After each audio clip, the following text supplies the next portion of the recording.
Let's take a look at this case study video. The car is stuck in the parking space. If it wants to reverse out, it can't avoid the car behind. If it wants to turn around on the spot, there's an illegally parked car in the aisle. So the actual situation is roughly as we've simulated here. First, let's observe the situation. If the vehicle wants to turn around and leave, it would need to turn left to go forward, right? But because of this illegally parked car, the car body cannot complete a turn here.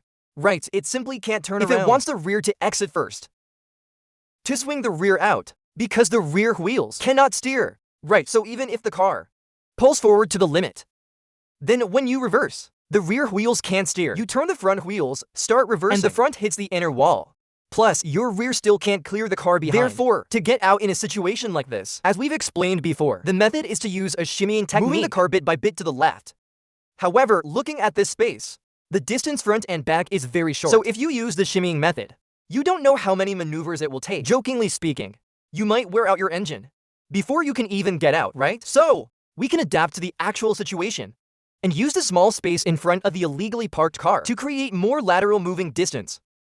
This allows our car to escape more easily. How exactly is this done? Let's see. First, we push the car all the way forward in the space, then turn left to go forward, right to reverse, until the front of our car can reach, well, that space in front of the parked car. With the car now angled like this, the available space to move forward and back becomes larger, right, doesn't it? The reversing space here is longer, and the front also has some room. At this point, we use this larger space to shift the car body to the left.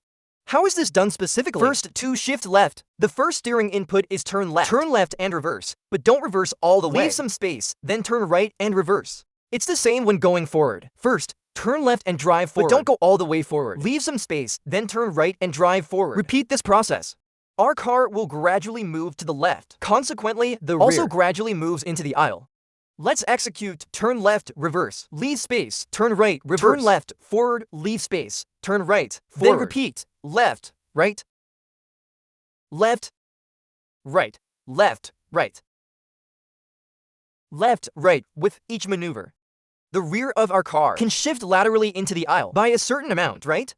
Look, now about 1/3 of the rear is still obstructed. Probably one more try is almost enough. See, right?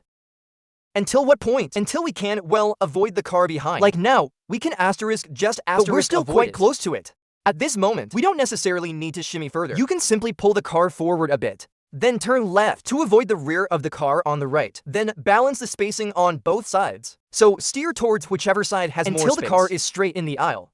Then reverse the vehicle straight out of the space.